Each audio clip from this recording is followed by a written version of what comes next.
Welcome to the Workamper Show, a podcast devoted to helping you discover how to finance your RV travel dreams. I'm Steve Anderson, the president of Workamper News. Each one of our episodes will either introduce you to people who are already living the RV lifestyle or to opportunities to work short-term jobs. You'll also learn how to hit the road the right way and make the most of every opportunity. Now let's turn over today's show to your host, Greg Gerber. Thank you, Steve. This week I'll be interviewing one of the park rangers for the U.S. Army Corps of Engineers project at Okeechobee in Florida about volunteer opportunities in the Sunshine State.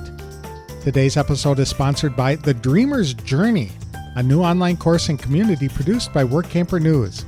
Life is way too short to keep your dreams on hold, so don't be held back by fear because you were designed for more. Get started in the RV lifestyle the right way with this comprehensive guide. For just $29.95 for 90 days of access, Dreamers have unlimited viewing of 50-plus videos to learn things like what type of RV to buy, goal setting, how to budget for the adventure, developing a positive mindset, setting up a domicile, operating a small business on the road, plus all about work camping and how to find the right jobs for you. Each video is 30 to 90 minutes long, giving in-depth coverage on each topic. There's no wrong time to get started. So for more information, visit www.rvdreamersjourney.com. Rob Hill has been involved with the U.S. Army Corps of Engineers for almost 6 years. He works for a water resources development project that stretches the entire Florida peninsula from the Gulf of Mexico to the Atlantic Ocean. The waterway allows recreational boaters to save a lot of time by cutting through the state rather than traveling all the way around the peninsula. Rob is specifically responsible for the W.P. Franklin Lock and Recreation Area. According to its website, the campground, which is located about 10 miles east of Fort Myers, provides visitors with a taste of tranquil, tropical country life. Nearby Telegraph Creek offers exciting opportunities to canoe Florida's backcountry swamps and to view wildlife. On the south side of the property, there's a visitor center and day use area with a boat ramp, picnic area, and large group pavilions available for rent. He needs several volunteers to help create and deliver water safety presentations to area schools. For that reason, any work campers with experience in teaching would likely love this opportunity. Rob is also looking for volunteers to help with maintenance of the property, to serve as gatehouse attendants, and simply interact with guests while overseeing the project. Rob is developing a Workamper program at the project because volunteers have proven to be indispensable resources for the U.S. Army Corps of Engineers. Each volunteer donates about 24 hours of service per week in exchange for a full hookup RV site. There are 16 to 20 Workampers staying at the volunteer village at the property, but another 20 volunteers will be scattered across the Lake Okeechobee waterway. These jobs are available year-round. The project's peak season would be from Thanksgiving to Easter, but the waterway is utilized by boaters and campers throughout the year. To learn more about the volunteer opportunities at the U.S. Army Corps of Engineers project in Fort Myers, please welcome Park Ranger Rob Hill and Workampers Mike and Sue Ward to the show. Thanks for joining me today, Rob. I really appreciate it. So tell us a little bit about the project that you work for. Yes, my pleasure. Well, down here in South Florida, I work along the Okeechobee waterway. And just so folks out there are familiar, when we refer to a project, it's actually short for a water resources development project. In this case, there's several lock and dams along the Okeechobee waterway, which goes across the entire state of Florida, from the Gulf of Mexico through Lake Okeechobee, and then all the way to the Atlantic Ocean near Stewart, Florida, if people are familiar with that. But where I am, I'm on the west coast of Florida, very close to Fort Myers, and I work at the W.P. Franklin Lock and Recreation Area. And we have a campground on the north side of the river, and on the south side, we actually have a pretty neat visitor center and day use area that offers a boat ramp and all sorts of picnicking and large group pavilions that folks can rent. How long have you been with the U.S. Army Corps of Engineers? I've been with the U.S. Army Corps of Engineers almost 6 years now. Okay. That's good. And then you said that this is It sounds like a really big project if I know where that lake is compared to where Fort Myers is. So will the volunteers be working anywhere along that project, or will they be centrally working in Fort Myers area? Yes, that's a good question. It's definitely an expansive project. Like I said, technically it goes across the entire state of Florida. So it saves a tremendous amount of time for boats that want to go from the East Coast to the West Coast. Instead of going around the southern tip and the Keys, it can just bisect the state. But as far as volunteers go, they're based. We have a large volunteer village here in Fort Myers where we have 9 sites within the village and an additional 2 sites at the campground on the north side. But there's also 2 additional campgrounds where volunteers can live and volunteer along the state. Okay. Very good. So what kind of jobs do the Workampers typically perform for you?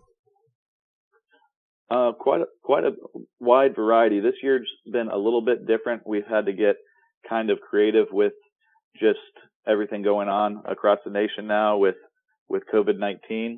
But when we're fully operational and everything is business as usual, we have a really good water safety outreach program where volunteers will actually create these 45-minute long programs and deliver that program to elementary schools that are near the project or might recreate in the project. And that's a really fun time for a lot of these volunteers, especially.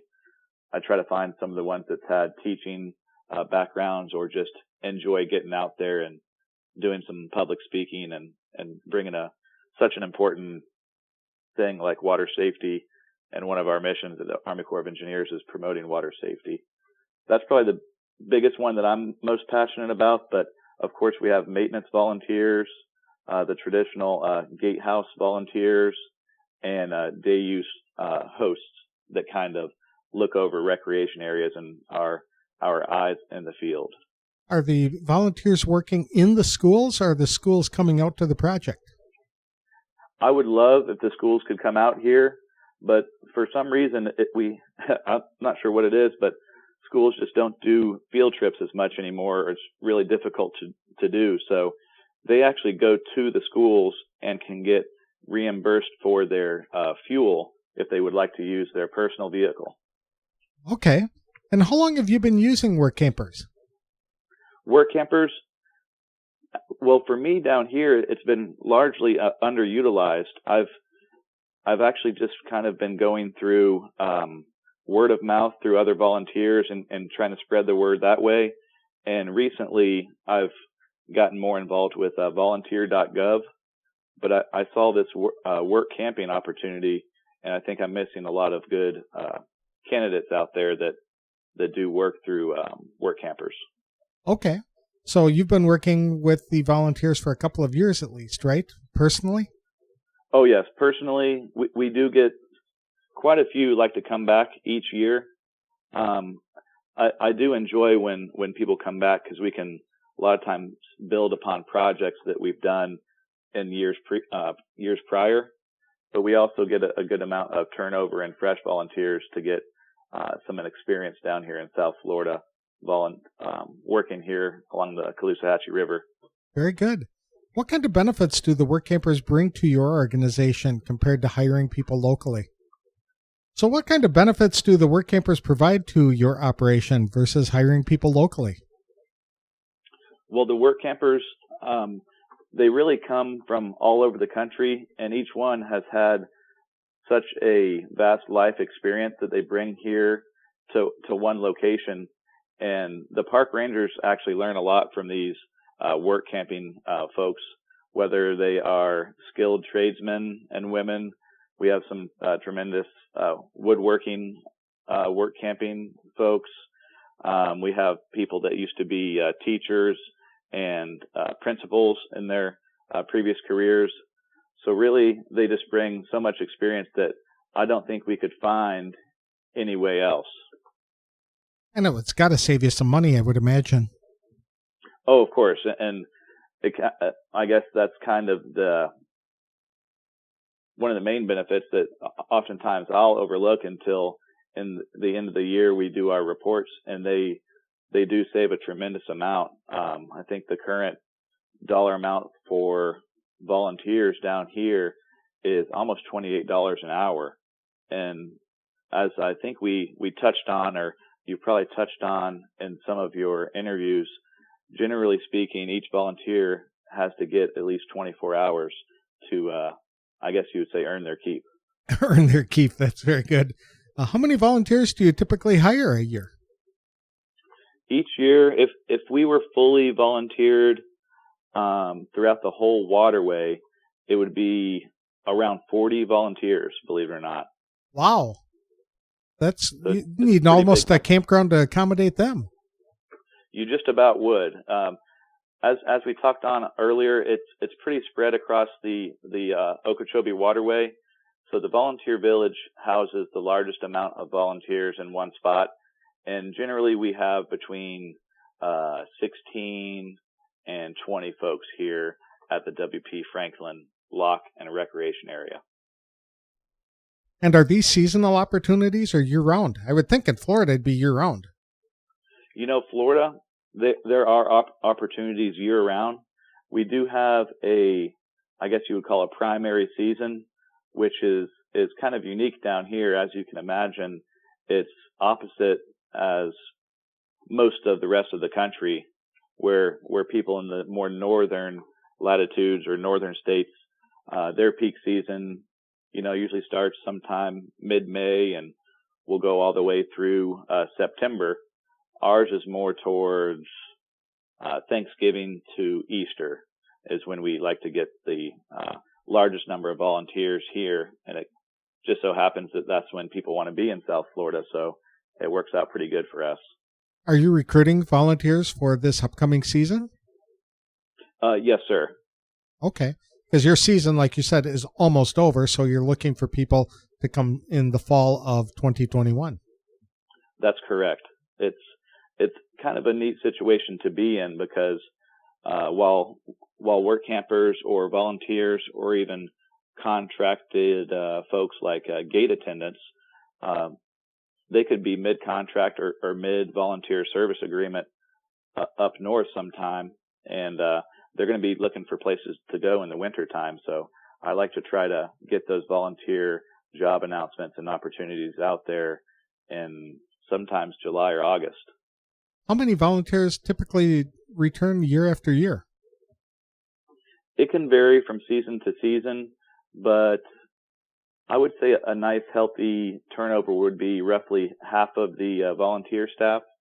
That way it's kind of the best of both worlds, and you got some fresh blood and new perspectives coming in to kind of just give a new perspective and bring some fresh energy in. But you also got those returning volunteers that are excited to come back and just continue some of the good projects that they either started or Sure. that they started the year prior. And how do you typically acquire the volunteers? How do we typically acquire them? Yep. Mm-hmm. Well, typically, I've been pretty lucky. As I said earlier, we have quite a few volunteers who have a pretty big network of friends out there that are full-time RVers.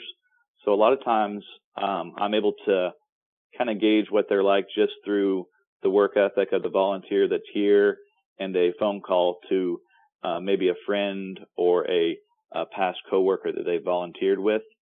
And besides that, we have also used volunteer.gov to put out job announcements.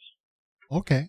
And that brings in a lot of people who would like to apply. And then what happens once they submit an application? Once they submit an application, I believe, the interworkings of it, it goes into Tennessee, Millington, and then they will kind of disseminate those applications out to each field site that puts in those, I guess you would say, announcements on that volunteer.gov portal. And so I'll get a string of emails or clusters of emails throughout the season with people that are interested in coming down here. And I'll I'll kind of read over the resumes and see if they would be a nice fit within our team here, and then start with the phone calls. Okay, so everything's done over the phone or by Zoom. You don't do Zoom interviews, right? It's all phone. Mostly phone. Well, all phone for now, but we're trying to get more into the Zoom interviews, because we feel that either virtual learning or that distance learning and all those different types of kind of social media outreach where you can get a little bit of a face-to-face from a distance, that's going to become more popular. So not so much yet, but looking forward to exploring that. Are there any specific traits or qualifications you're looking for in volunteers? Down here, we're looking for, certainly it goes a long way. It sounds cliche, but you have to have just a positive attitude each day going into your work, because it just makes everything more enjoyable and more fun, both for the volunteer experience and for the park rangers that are working there. And from my experience, everything just goes better, and the productivity is boosted.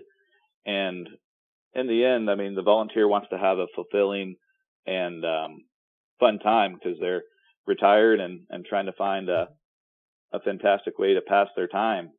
So definitely a positive attitude and willingness to be part of a team, know when it's important to, I guess you could say, step up, and when to step back and kind of go with the flow. But as far as a particular skill set, I really enjoy getting a varied skill set here, where people can come in and they're open to doing a little bit of this and a little bit of that. And one day maybe they could be filling in a gatehouse as a park attendant, and the next week they could be doing a little bit of painting or helping out a ranger with some sort of a maintenance or landscaping task. So it sounds like flexibility is a really good trait to have. Yes, that would have been a better word for me to lead with. Flexibility okay. Would be perfect. Super. So it looks like maintenance is involved. So that would mean, maybe some carpentry skills, but you'll also go from there into working at a gatehouse or Yes, doing sir. a day use hosting kind of thing. Yes, sir. Generally, if you're a gatehouse or a day use volunteer, that'll be your primary means of making your hours. It's a lot of those other volunteers that do a little bit of maintenance, maybe some outreach, some roving around the campgrounds and day use areas, just teaching visitors about the parks. Those are the positions where flexibility really would benefit the volunteer a lot, and obviously benefit the Army Corps of Engineers. Is there a minimum number of hours they need to put in? Per week, all we require is a minimum of 24 hours. Oftentimes, volunteers, they'll either get so into a project or not realize it, and they'll go quite a bit over. And, that's fine with me as well. Yeah, I can imagine. That would be good. So is that 24 Absolutely. hours? Is that like 8-hour shifts, 6-hour shifts? Is it a couple of hours every day, or is it just 3 days on and 3 days off? And that's another one. That's another thing that we're very flexible with, and we kind of work with each individual volunteer, but we try to give them a set schedule. Most of them have maybe five hours a day, so it ends up being, they get 3, sometimes 4 days off each week, depending on how long of a day they pull. It's a little bit different in the gatehouses. In the gatehouses, it's generally 4 days on and 4 days off, whereas the other ones have a lot more flexibility with their schedule, as long as they get that 24 hours a week in. Mm-hmm. Well, it sounds like there's a lot of time off then to explore the local area. What kinds of things can people do? Oh, absolutely. As we were saying, if you're able to get your hours in during the week, especially the maintenance folks, not so much the ones that do outreach or campgrounds. A lot of times we'll need them there on the busy weekends, but in South Florida, it's, where people want to be, especially in wintertime, because there's some tremendous birding and different wildlife viewing down here. Within maybe within an hour, hour and a half of the park, there's 3 or 4 national parks and national wildlife refuges where volunteers can explore, whether it be heading out towards the beach to check out Ding Darling National Wildlife Refuge and some of the very unique and special environments out there. You could spend all day out there and have the adventure of a lifetime. And also there's awesome seafood down here, local cuisine. There's all sorts of state parks kind of in the center of Florida. It's almost like what they would call the real Florida, or definitely a Florida forgotten, with the cattle ranches and some of the oak hammocks and cypress swamps. So if you love nature and even some of the more developed things like beautiful beachside restaurants, there's plenty that you can do to keep busy down here on your time off. I know you're also very close to other big attractions down there, right? Like Disney World's only about 3 hours away. That's true, yes. I was born and raised in Florida, so sometimes I take for granted some of those huge attractions. But yeah, you can shoot up north to Kissimmee and Orlando and explore Disney World. It's like you said, it's only about 3 hours north of us here, and you have some large cities that are really amazing places to explore too. Miami to our southeast. I mean, you got the Florida Keys due south of us, and Tampa a little bit northwest. So yeah, there's definitely no shortage of attractions and things to do to keep you busy during your time off. Mm-hmm. Now, what's the name of the river that is in your backyard? The backyard river here is one of the perks. It's the Caloosahatchee. Now, do volunteers have to learn how long does it take them, I guess, to learn how to pronounce all of these place names in Florida, let alone spell them?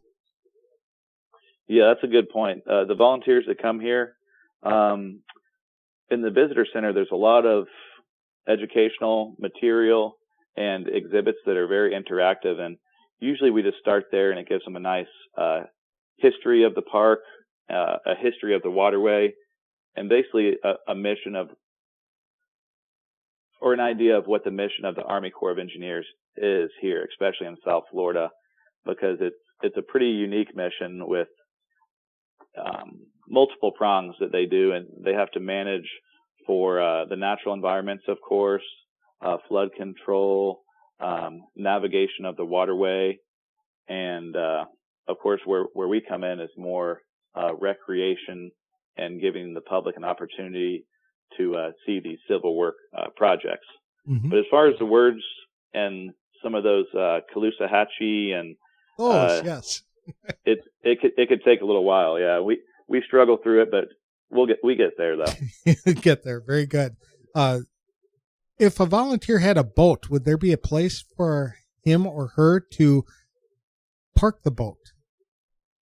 That's a good question. Yes, in the volunteer village, and I guess in every pad really,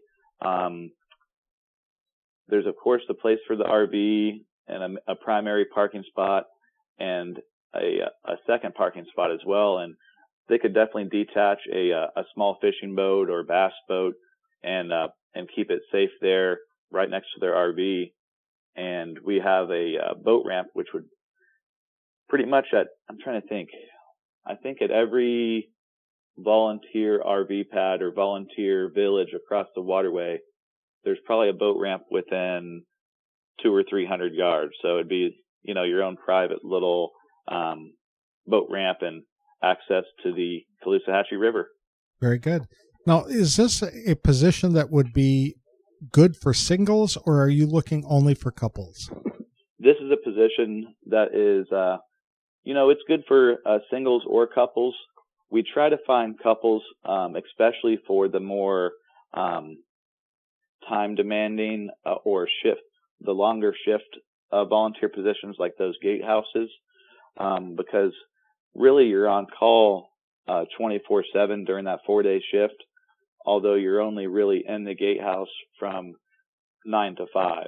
But you can imagine how it would help to have a partner in crime there to take turns in the gatehouse and get out and stretch your legs and interact with the campers. whereas a maintenance man or woman, for sure, they could be single and quite a bit more flexible and mobile on their own. So it just depends on which position. Sure. I understand you have a couple of volunteers with you right now who might be able to talk about their experience with the project. Absolutely, yes. If you could just give me one moment, I'll go up to the front desk and get Mike and Sue and see if they're able to say a couple words to their experience here.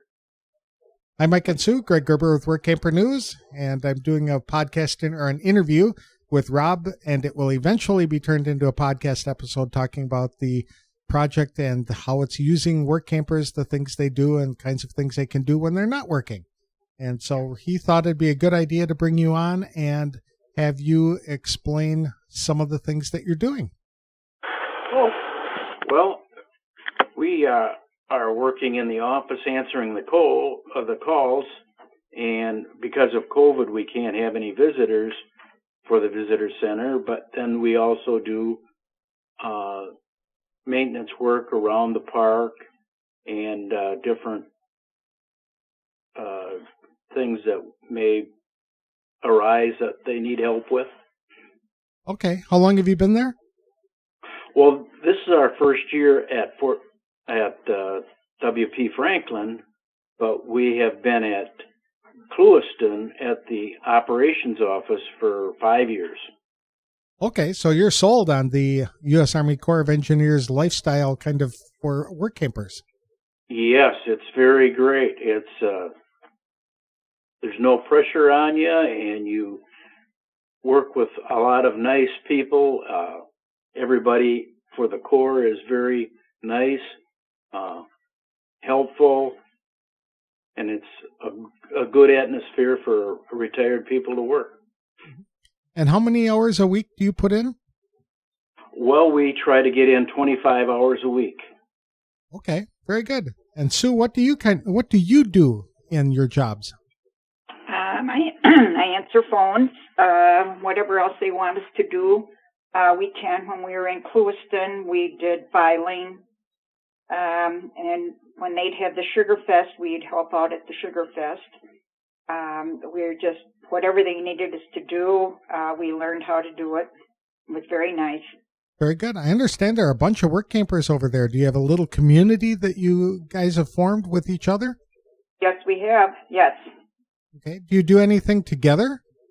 Yes, we had we're going to have shrimp. Shrimp. It was shrimp. Mm-hmm. And then we're going to have a chili cook-off in a few weeks here. Okay. Very good. And when you're not working, what kinds of things do you like to do in that area? Well, because of COVID, we are staying away from everybody. So, but when we were in Clewiston, before the COVID, we went to the Keys and we came over here to Fort Myers, went to Sanibel Island, just did a lot of sightseeing that you do. People might wonder, have you seen a lot of alligators? Whenever there's water, there's always a chance of an alligator. Okay. That's what we do. Do you have any in the campground? No, we haven't seen any here, but we're away from the water, so we don't, unless we're walking down by the water, then you may see one. But okay. I've heard that you have to be a little bit more careful with pets, let's just say that, when you're out walking in some areas of the water areas in Florida. Is that true? That's true. You always want to have your pet on a leash when you're near water. Or your child, apparently. Yeah. Yes, very good.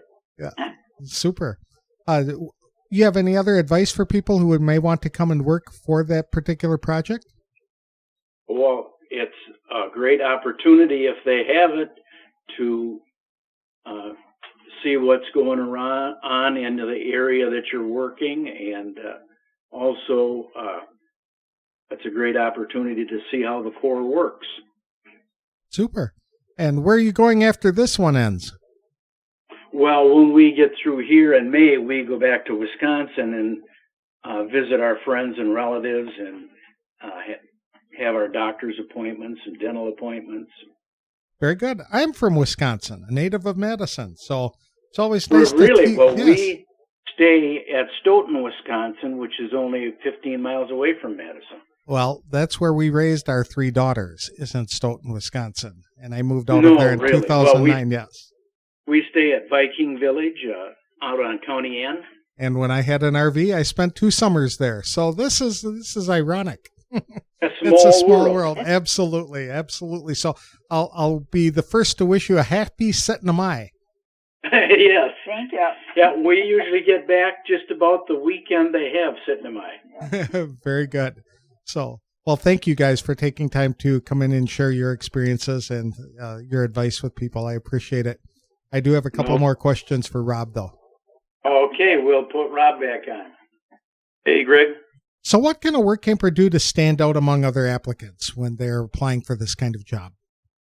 Well, I guess similar to resumes that I put out for USA jobs to be a park ranger, it helps to be detailed and specific with, I guess, either accomplishments or certain things you've done in your career that would really stand out here or really prove to be beneficial to the Corps.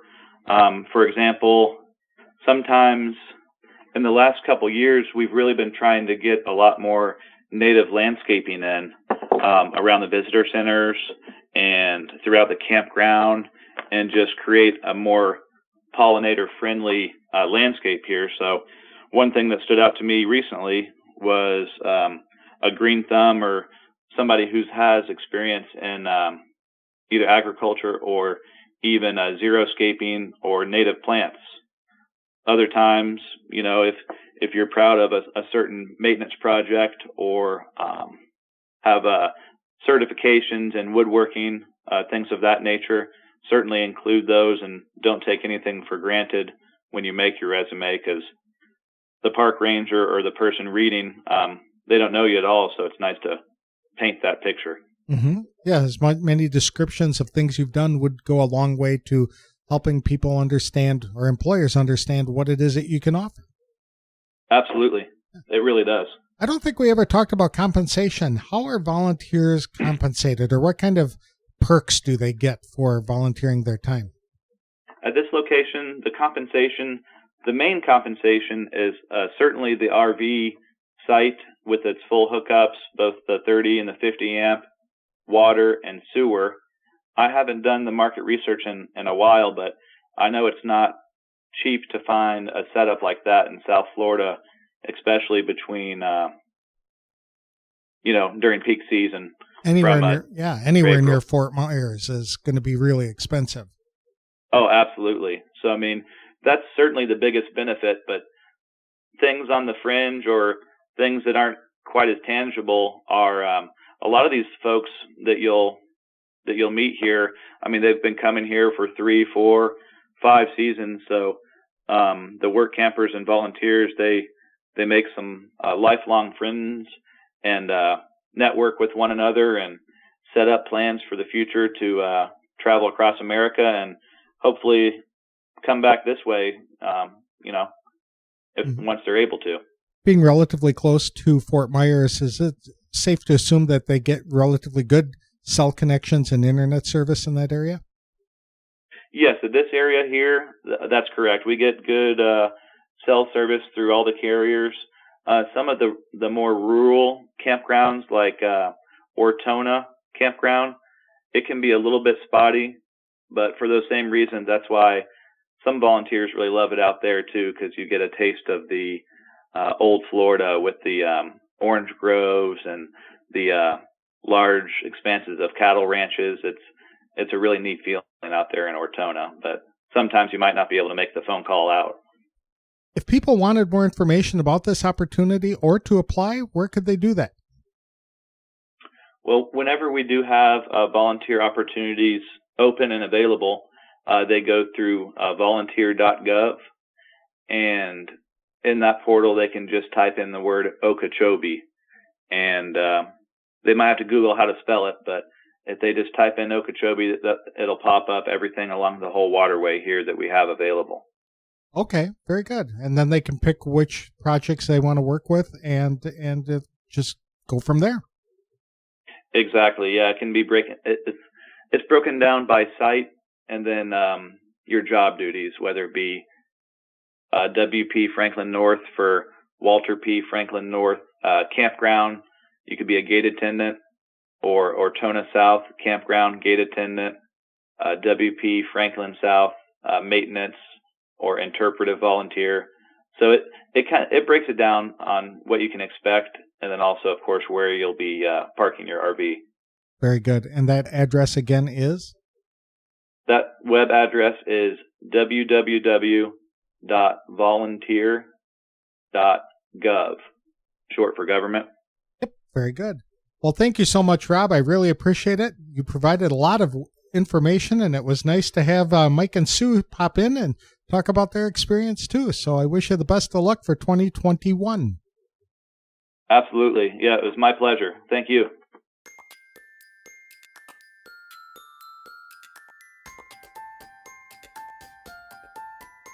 I really appreciate Park Ranger Rob Hill for taking time to talk to us about volunteer work camping opportunities at his U.S. Army Corps of Engineers project along the Okeechobee Waterway near Fort Myers, Florida. Rob is looking for people with positive attitudes who have the ability and flexibility to be speaking to groups one day, painting walls or doing landscaping another day, or serving as a gatehouse attendant the next week.